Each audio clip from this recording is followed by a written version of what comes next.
Oh, you finished up Endwalker? Nice. And yeah, just in time for 6.1.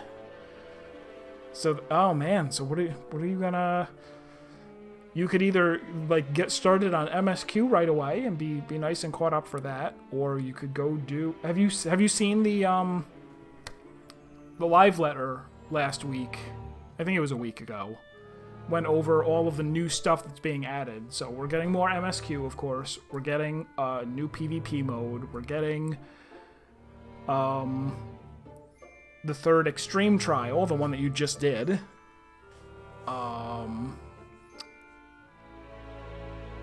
The Alliance raid, that's the big one. The Alliance raid where we're going to fight the 12. Or 4. We're going to fight 4 of the 12. And then probably 4 the next time and 4 the time after that. Mr. Sholmes, would you cast your eyes over this photographic print? It's of Mr. Enoch Drebber, the face of the engineer we seek. Alright, see ya. See ya, Serp. Well, all Englishmen look broadly the same, of course. So looking at the photograph won't be particularly instructive. Are you alright, Mr. Sholmes? Ah, yes. Forgive me. Very interesting. This? Very interesting indeed. What's wrong, Mr. Sholmes? You've turned quite pale all of a sudden. You no longer look like all Englishmen because you went slightly pale. I have a suggestion, Mr. Naruhodo. Will you indulge me? Well, what is it? I'm not gonna say I indulge you before you tell me what it is. Could be something weird. As I explained to you when you arrived, the missing waxwork has been returned, and I personally reinstalled it in the exhibit from which it was taken behind those thick curtains. Right? Well, we also don't know the circumstances behind us fighting the 12. Is it like we're actually going to be fighting the gods, or we're going to be fighting, like, a Q continuum recreation of the gods? Or, like, we have no idea what the idea is behind why we're doing whatever's happening in the Alliance raid. It's also the first Alliance raid in quite a while that has not been based on some other property. Because we had the Void Ark, so that was from Heavensward, that was brand new. But then Stormblood and Shadowbringers were the Ivalice raids and the Nier raids. And Realm Reborn was Crystal Tower, so that's the Final Fantasy III raids. And so this will only be the second Alliance raid that hasn't been based on a different game. Oh, there's also, you haven't done the normal raids yet either. Those are kind of fun. You probably zip through all 4 of those in one stream.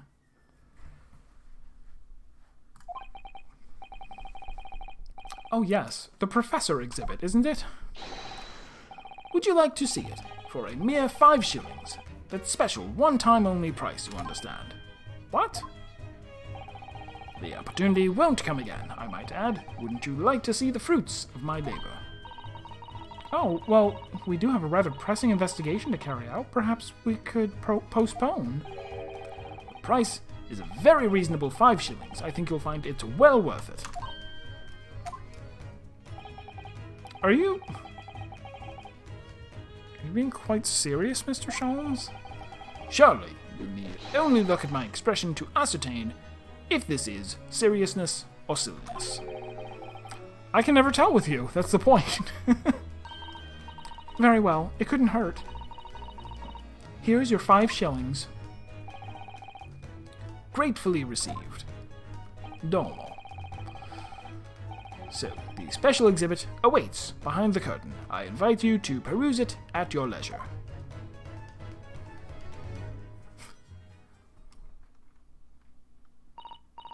Well, the money's been spent, so let's go and see the special exhibit.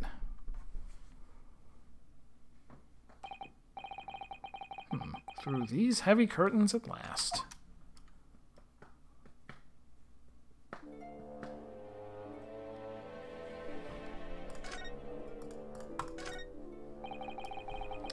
5 shillings we've had to pay. Doesn't seem right somehow that Mr. Sholmes slipped the money into his own pocket, does it? No. Ah, we could ask Gina to retrieve it for us using her special skills. Pickpocketing police officers and diddling detectives. Is that what makes Britain great? That's once again they've been using the word diddle in a way that doesn't quite fit the usage that I'm used to hearing it. Professor Harebrained was also talking about how he was diddled. Not to mention demigod prosecutors taking the law into their own hands, or chip-loving inspectors. Inspector Gregson comes off rather well in that list, I think.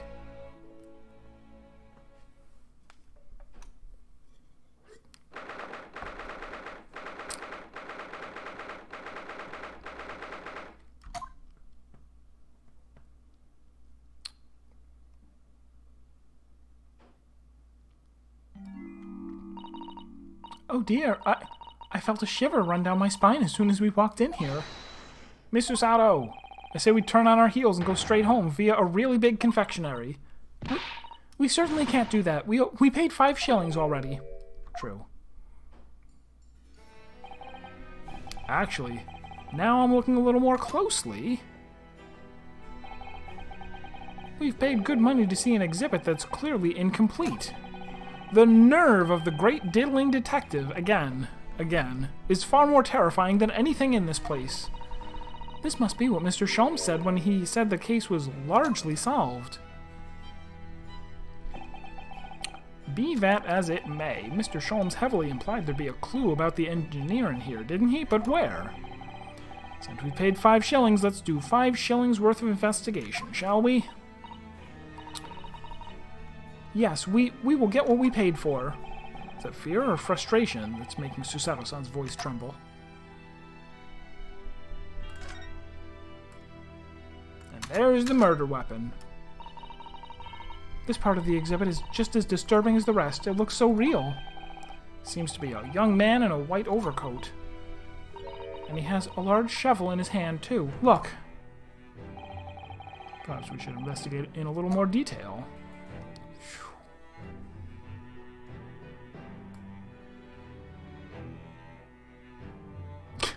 They won't let me pan up to the part where his black monocle is. Okay.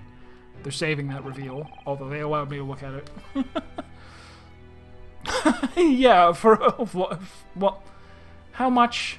Nobody knows. Nobody knows how much a shilling or a pence is. What's this here? Well, this would appear to be a lens in the middle, so I believe it's probably a camera.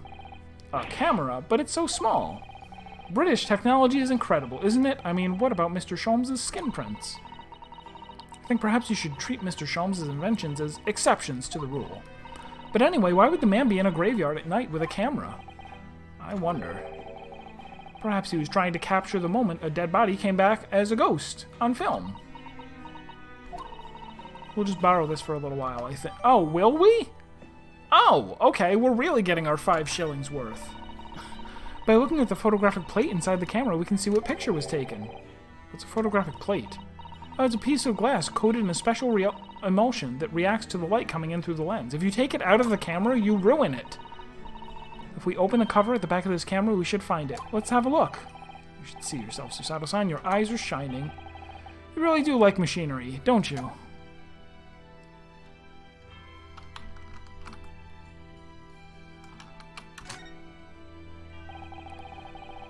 That's quite a large lamp the man's carrying. Or is it a lantern? It's not unlike a Japanese chochin paper lantern. Paper lantern. Is it? Lamp, lantern, chochin?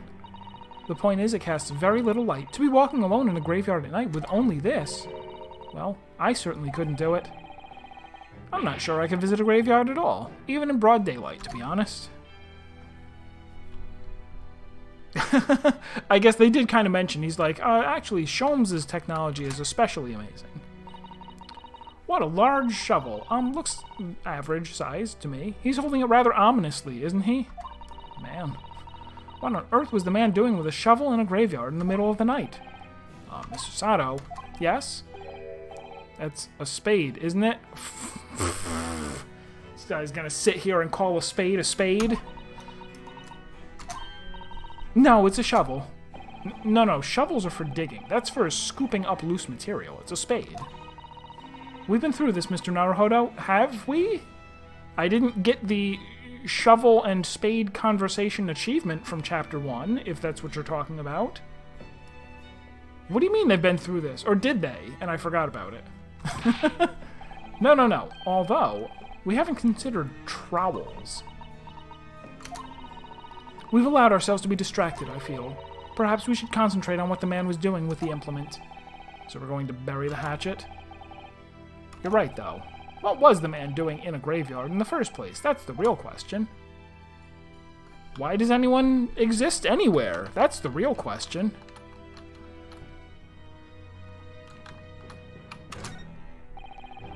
I can't see his face very well, even though I'm standing right in front of him.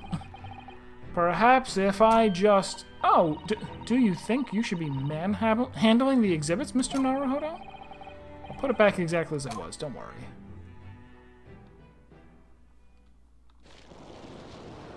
What did he do? Like, turn it around? Oh, okay. Ah! What on earth? How can... I don't believe it. A black monocle.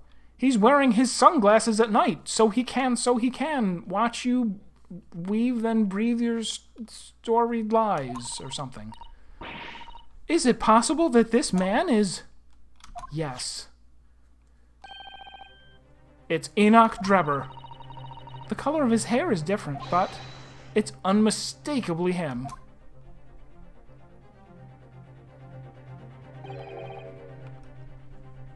Indeed it is. Mr. Sholmes!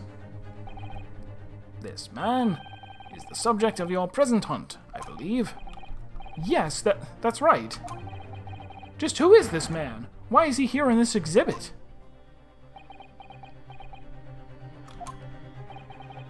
And why does the convict behind him have no head? The head was missing when the model was returned by the thief who stole it. What a surprise. So then the case isn't yet solved, is it? Did I not say so myself? Largely solved were my words, I believe. Thank goodness you're here. Is this a spade or a shovel? Or a trowel? Now I wonder what that conversation was in Japanese. Do they have 3 words for such implements? I know that a... hold on. Is it called sculpu? Like a... That would be a spade. No. I don't know. I don't know. Too specific. But I must locate the missing head tout de suite, as Madame would say, or I'll be in grave trouble. A very hungry Iris still awaits my return to Baker Street, preferably with rations. Arg! I screamed. Do you know, though, something about this room is strange. Strange? What do you mean? Well, the displays in the House of Horrors are supposed to depict real events, are they not? Indeed they are, Mr. Sato. Do go on. And as terrifying as they are, the scenes in the other exhibits are believable. But this one... This surely couldn't ever really have happened, could it? Oh, I don't trust Google Translate. I think it's time I educated you a little about the nature of the incidents involving the professor 10 years ago.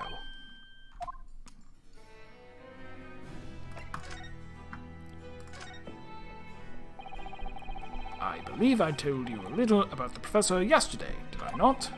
He took the lives of 5 victims, everyone being either a being either a member of the aristocracy or royalty. All were attacked by an enormous hunting hound and had their throats ripped from their bodies. Oh gosh, an enormous hound? How awful. After taking the life of his fifth victim, the killer was apprehended. Oh, they got the dog? Good. Glad to hear it. It was a case of unprecedented magnitude in Britain, you understand. Accordingly, the professor was tried in a closed court. No members of the public were permitted. They could have been. They could have been. I never actually found out what the whole... For the first Phoenix Wright games, there's a running joke that anytime you look at a ladder or step ladder, Phoenix and Maya will have an argument over whether something is supposed to be called a ladder or a step ladder. And I never actually looked to see if that's a running joke in Japanese as well. If there's two words that are more different than ladder and stepladder, because I feel as though those are pretty interchangeable in English. A closed court? So you mean that the professor's identity? As you surmised, my dear fellow, his identity was never made public. Naturally, he was found guilty and was summarily sentenced to death by hanging. He was buried in a grave at Lowgate Cemetery, which adjoins the rear of the prison where he had been held. However, that was not the end of the affair. Oh. The very night that he was buried, the convicted man came back to life. Came back to life? Have you ever played Death Stranding? It's basically that. No. He clawed his way out of the ground and emerged into the moonlit graveyard. The exhibit here depicts that very scene as described by the sole witness to those chilling events. There was a witness? But of course, my dear fellow, it was none other than the young man in the white overcoat. Enoch Drebber. He saw it happen? And we have to believe him. It's not like he would commit perjury. He was certainly telling the truth about what he saw.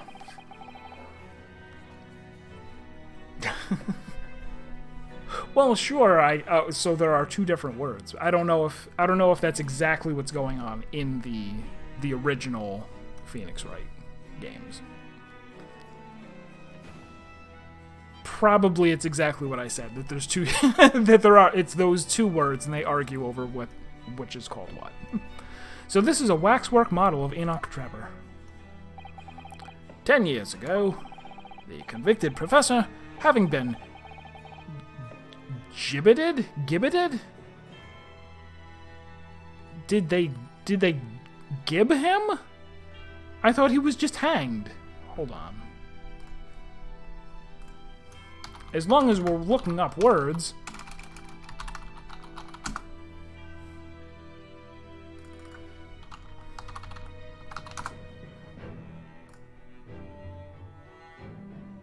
Wait, does gibbet have nothing to... Oh, it's pronounced gibbet, and it has nothing to do with Gibbs or Jibs from Quake, and also from Chickens?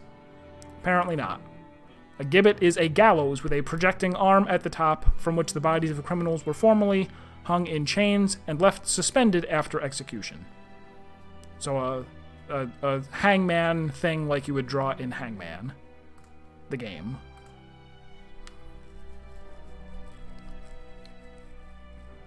Is mine also wrong? Because I would have guessed that a stepladder is the type where it's two things that are like that, and then at the top is a place where you can stand on, whereas a regular ladder is just the straight thing. I guess.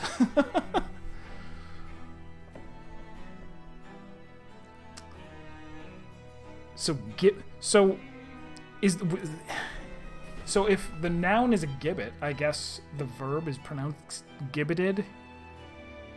The convicted professor, having been gibbeted and buried, emerged from his grave in the dead of night.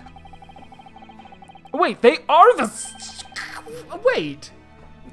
Alright, I'll look that up later. I'm not going to keep delaying this stream, but this is a roller coaster of ladders going on. The sole witness to that unimaginable scene was this young man. From appearances, I would say he was about 20 years old. It's so horrifying.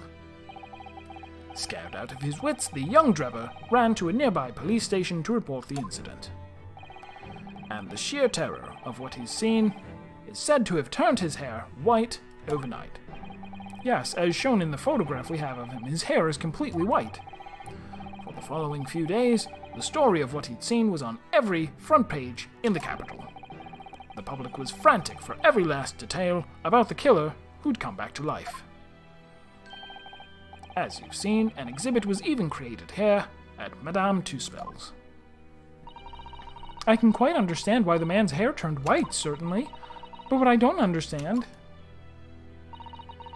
is what Mr. Drebber was doing in the first place, in a lonely graveyard in the middle of the night.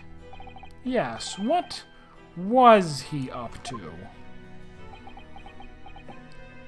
Why would he be wearing sunglasses?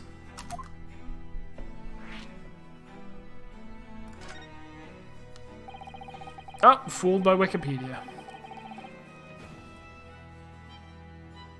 Does it have to be short in order to...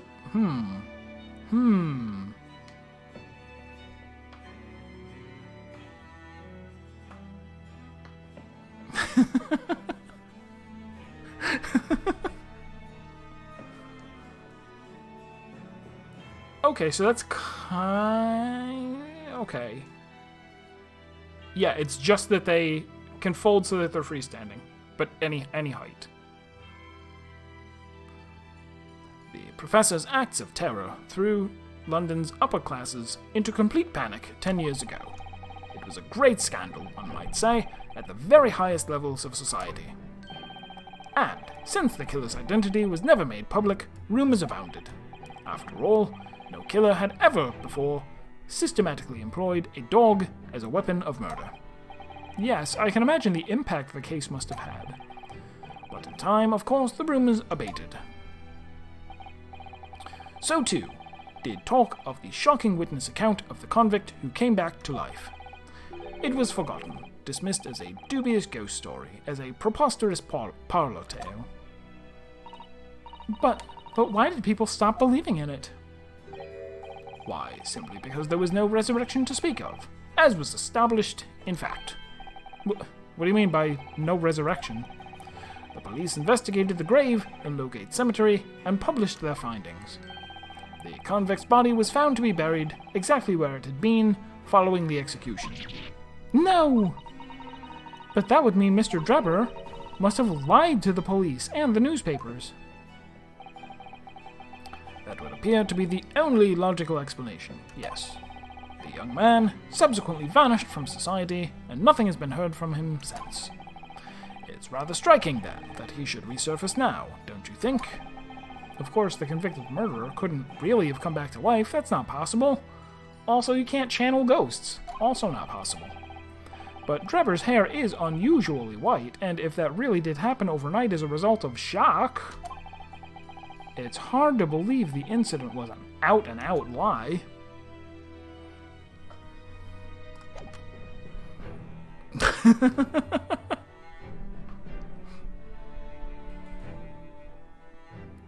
So are we done here? Let's examine this. This must be the killer, the fiend known as the Professor. Yes, I think so. According to what Madame Tuspel said, he killed 5 victims, all of noble or royal blood. The waxwork is so lifelike, isn't it? Like all the models in this place. I know. It looks like it could start moving at any moment, doesn't it?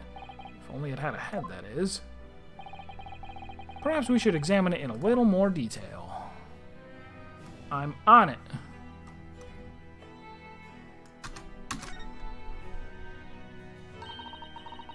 So this is the condemned man. Yes, the so-called Professor. Then perhaps his head was chopped off by a guillotine. No, he was gibbeted. They cut him into 2 jibs. One was the head and one was the body. But unable to find peace, he emerged from his grave as a headless ghost. We're literally turning into a Scooby-Doo episode. Do we have to entertain such terrifying ideas, Miss Susato? Anyway, I'm sure the model had a head once. There's a metal fitting for it, see? Then perhaps Mr. Sholmes absent-mindedly forgot to reattach it. That's an extremely absent-minded detective you're describing, isn't it? Or perhaps the thief absent-mindedly forgot to include the head when he or she returned it to the museum? That would be an extremely absent-minded thief. Could there have been some reason why only the head wasn't returned? Well, whatever the reason, it means we don't know what the face of the infamous professor looked like, do we? Oh. There's something caught just inside the convict's jacket here. It looks like a piece of broken glass, and quite a big piece, too. It's very thick, isn't it? About 5 times thicker than normal window glazing, I'd say. Where could such a thick piece of glass have come from, I wonder? I suppose it must have been made thick to increase its strength? But why? Well, perhaps because the glass had to span a particularly wide area, such as in a big tower, for example. Well, we've seen a large glass building recently, haven't we? And some of the glass was broken, too. You don't mean... Exactly, the Crystal Tower at the Great Exhibition. But why would glass from the Crystal Tower... Frickin' Susato, come on. Jeez, lady. Why would glass from the Crystal Tower be lodged in this waxworks jacket? It makes you think, doesn't it? To act as a particularly strong monocle lens? Precisely. Earlier in court, we established that the kinesis experiment was a trick. And now we discover this fragment of glass here in this waxwork. Is it just a coincidence? What, I can't look at numbers? I don't know how to count that high?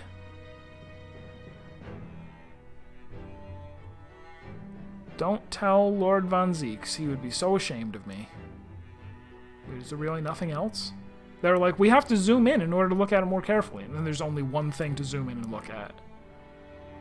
Yeah, that would seem to be the case. Very well.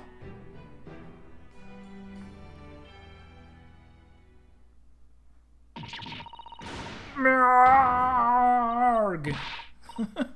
What the bleeding Nora, Arado? What? What the bleeding Nora, Otto? What have you gone and done? Gina, what are you doing in here? Oh my god. We got there. We got the grenade launcher to be loaded. I asked Iris and she said this is where you'd be. Oh! She was not bluffing that time. Gina, not so loud in the museum. Madame Two-Spells will have you take a position as a waxwork, if you're not careful. I think there might be a more pressing concern. I still had some flash powder left from 6 months ago, so... Alright, Gina, we understand, but please, put down the gun!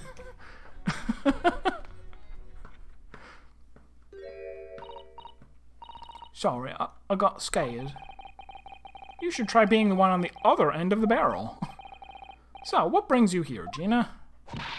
What brings me here? What do you think? We found it. We found that dodgy cove's workshop. What? You found Drebber's workshop? Yup, Toby's nose took me straight there. The boss and the others are heading over there now in a drag, so come on. Here's the address. I got the boss to write it out. Oh, thank you, Gina. We'll make our way there at once. Alright then, see you there.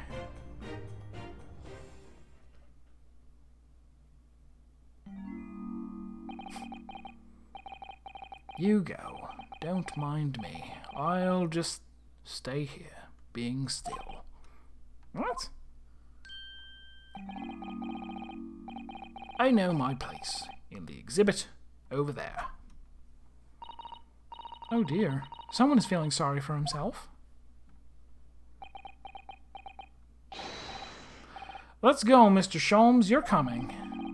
Your words hearten me, I must say, but if I were to shirk my duties here, Madame would have me pay monetary recompense, and Iris's dinner plate would be empty once more. Forget that. I'll pay for everything. Why? Then there's not a moment to lose, my dear fellow. I shall hail a carriage at once. No offer to share the cost from Mr. Sholmes, then. All right. I shall gladly pay half, Mr. Now, how do you have money? You don't have a job. Thank you, Mr. Sato. Right, let's go.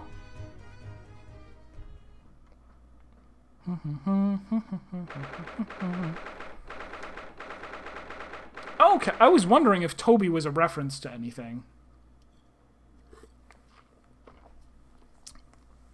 I was like, are British cop dogs called Tobies?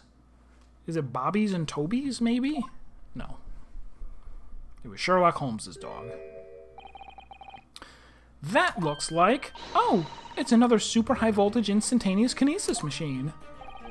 Indeed, it would appear so. Though only a prototype, naturally. Oh, so you got it then? Gina, well done for finding this place. And in such little time, you've really worked miracles. It's Toby here, who's the miracle worker. Buff. Thought you lot would show up before long. What's wrong with your eyes? What's wrong with your eyes? You need to eat less fish and chips and more carrots to regain your eyesight. Hello, Inspector. That's one knitted brow. Looks like he's eating a lemon, not a bag of fish and chips. Who would put lemon on fish and chips, honestly? So, Inspector, is there any sign of the engineer? Sadly not.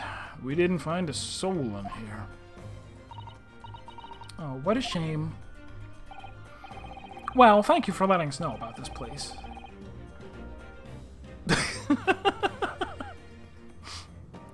Thank you for letting us know about this place and giving us the chance to investigate. According to what Gina tells me, we only found it thanks to a clue that you lot turned up. I wouldn't want to, say, go to Paris with a debt of gratitude unpaid now, would I? Thank you. Anyway, if you're hoping to snoop around in here, I'd get cracking. Lord Van Zeeks and the forensic investigation team are on their way here as we speak. Them again. I imagine you've got the picture by now. They don't take too kindly to lawyer types. Right. So then, my dear fellow, let's turn this place upside down whilst we have the chance. And you, Sholmes. Pardon? They take even less kindly to great detectives than they do to lawyers. Very droll, Gregson, very droll. But you may consider me nothing more than an inconspicuous waxwork model.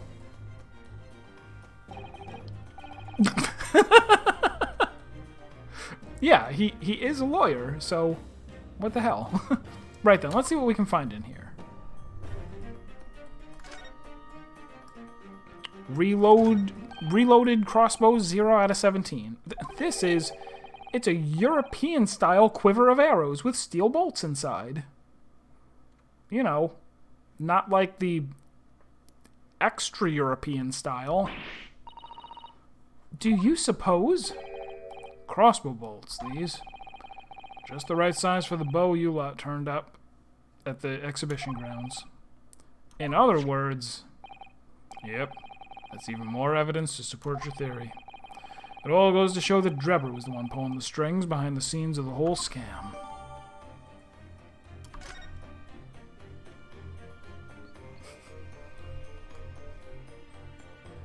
It could have been like a quiver of African arrows. Or Antarctican. This door doesn't want to open.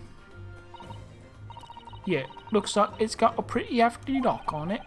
There's a specialist locksmith on his way over from the yard, so hands off till he gets here. With permission, Inspector, I could have that lock open in less than a minute. Behold, this machine makes a cat door. No. Well, you don't have permission. No one's giving it to you. Gregson looked as though he really enjoyed that. Well, there's no sound of anybody on the other side. No, Drebber must have fled at the first sign of danger.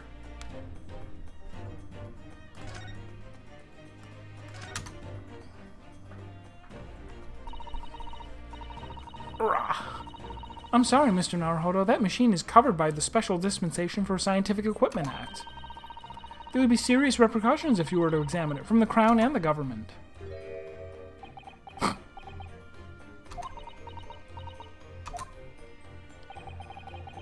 Those two don't seem to be holding back.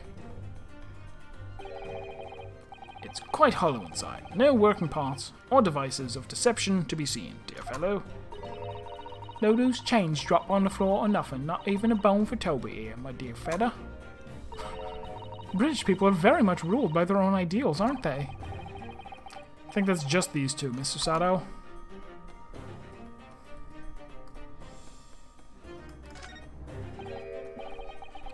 What on earth is this?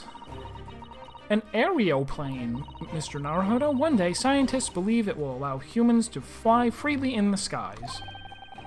Is that how the trick will be described, is it? Sorry?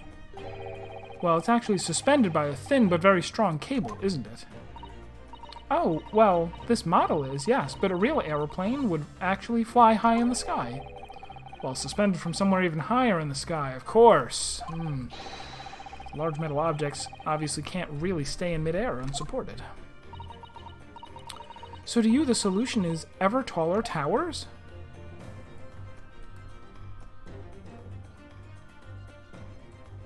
I can't examine the ladder to say that it's a ladder and not a step ladder.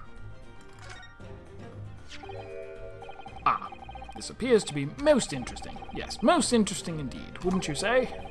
It's an impressive-looking back massager, that's for sure. No doubt that if you hit your shoulders a few times with that, your aches and pains would soon go away. It is a Royal Society trophy for excellence in science. A young scientist could wish for no higher honor. I thought Sholmes was supposed to be the dummy here. This is weird. Why is he suddenly smart and I'm suddenly a dum-dum? Would you like a massage? No, I'm fine. Thank you. I had no idea it was such a grand thing. I think it's becoming increasingly clear that there's much more to this Mr. Enoch Drebber than just conjuring tricks. I couldn't agree more, my dear madame. And how about you, Mr. Naruhodo? Wouldn't you like to take it with you? For your tired shoulders, of course. He's not gonna let that go, is he? It's curious, though, isn't it? You would expect such an important trophy to be proudly on display somewhere, not haphazardly cast aside. English gentlemen can be quite a mystery at times.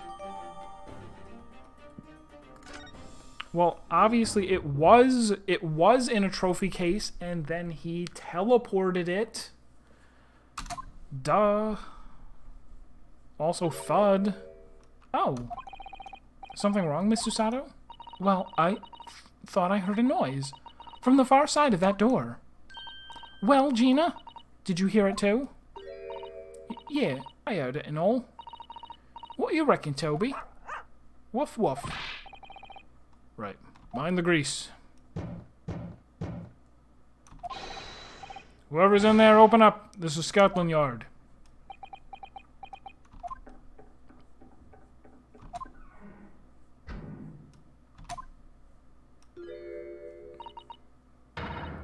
Someone is in there. Well, fortunately, we have the building surrounded so that when he goes out the back exit... What do you mean you don't have the building surrounded? This rotten bleeding lock. My dear Gregson, as I said only minutes ago, if only it were countenanced, I could unlock that door in less than a minute.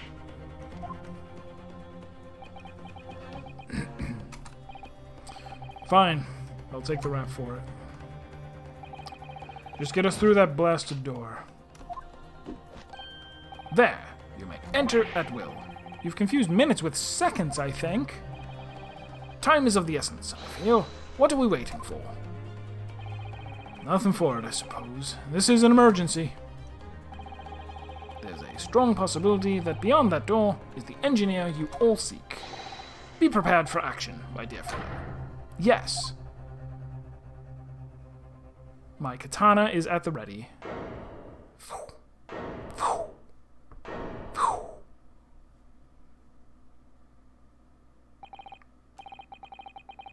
What's happening here?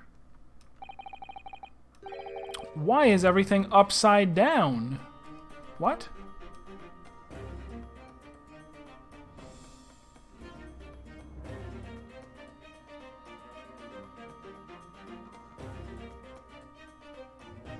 The safe isn't? Oh, and there's a bomb. Rats, there ain't no one in here after all. But there must be. It was only moments ago that we heard those noises. And then he used a shrink ray, obviously. Maybe that was the sound of Drebber running away. But there's only one door into this room. No wind...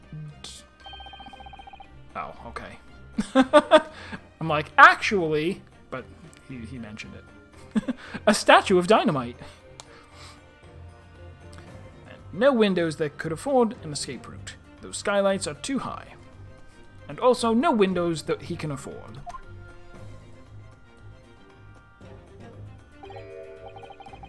What's that up there? Are they footprints on the ceiling? Gregson? Goodness, man. Blow me. Did he mean to say blimey? What are we here, then? Were bombs not invented yet? Like, do you guys not recognize? Looks like someone was trying to burn something in a hurry. Oh, that looks like a set of blueprints. To what? To that Professor Hairbrain's balmy machine, is it? Now he said blimey. If we'd had these, there'd been no need to muck about trying to investigate all that scrap metal.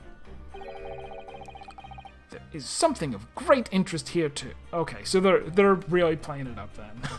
They're like, make sure that everybody looks at everything in the room except for the bomb. This rope was lying at the floor, at the foot of that pillar. A rope? What's significant about that? Never mind. And look over here, there is a bamboo sword bag. You see, but you do not observe, Mr. Naruhodo. We must investigate the entire room thoroughly, and before the forensic investigation team arrive, too.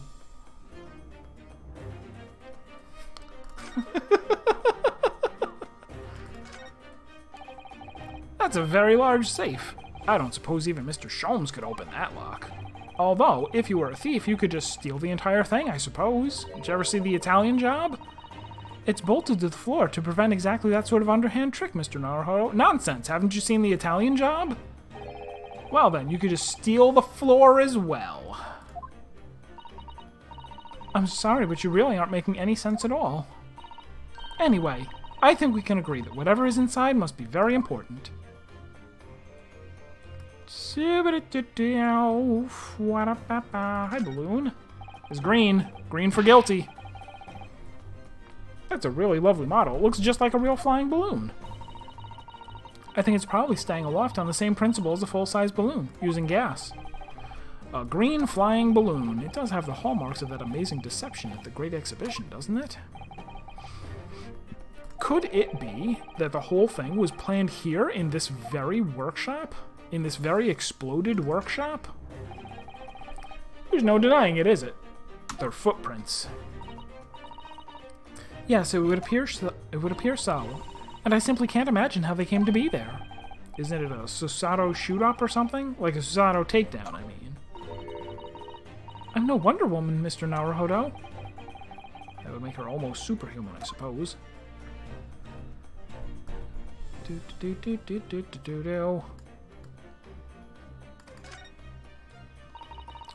Almost every piece of furniture is upside down. Even Mr. Sholmes' suite isn't ever this much of a mess. You're in no position to comment on mess, Mr. Naruhodo. But I suppose it's not quite the same thing, is it? I mean, it's not messy in here per se. It's that everything is literally upside down. But why?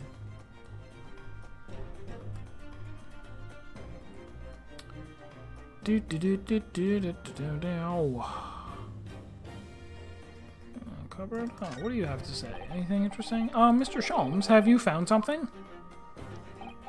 Ah, Mr. Naruhodo. Yes, in point of fact, something rather fascinating. What do you make of this? Let's see. I've never seen anything like it before. It looks like a bundle of thick cigars. Miss Susato, what's the matter? Oh, she's seen it in her book. Her book that contains the entirety of Wikipedia. She's read it and saw the picture of a bomb. That's a... Surely that's a time bomb, isn't it? What? What did you say? A time bomb? There was a giant wave that rocked the whole room upside down and locked the door. Sorry, but what is a time bomb exactly? Could you explain it? Take your time. Give me, don't skimp. Give me the full hour explanation of what time bombs are. Oh, you truly are one of a kind, Mr. Naruhodo. I won't take that as a compliment. Huh. You don't know nothing, do you, Otto? You haven't got a clue what it is either, have you, Gina? I invite you to consult a dictionary later, Mr. Naruhodo. But this particular specimen is no time bomb, though I confess it has a very similar appearance. Oh, well, thank goodness. But then, what is it? It's a proximity bomb. I see. So that's it. Goodness, Mr. Sholmes, have you seen to the heart of the matter? There are times when I consider my lot most unfair, for I'm fated never to know how it feels to flounder, as you do, when a puzzle presents itself. 3 to 4 days worth of soup boiling on the stove, very nice. Cook for me too, please.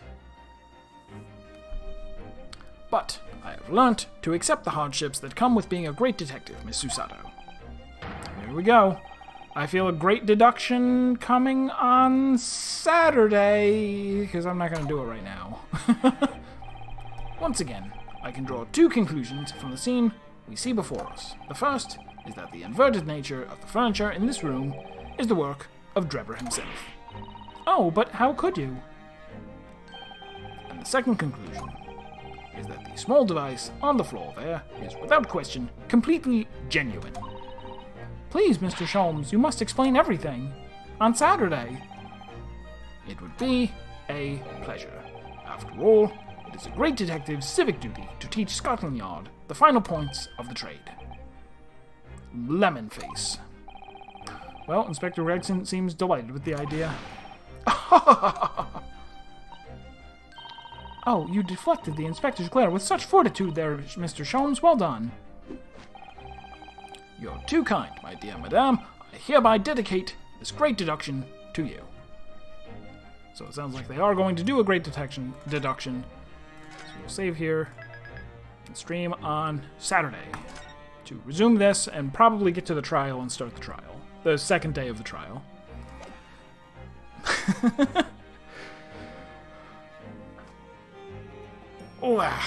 Alright. So thank you everybody for being here. I hope you enjoyed. Sorry for taking the week off. And I guess I will plan on streaming this on Saturday, so stop back in then in order to see the great deduction of how he knows that the time bomb is genuine.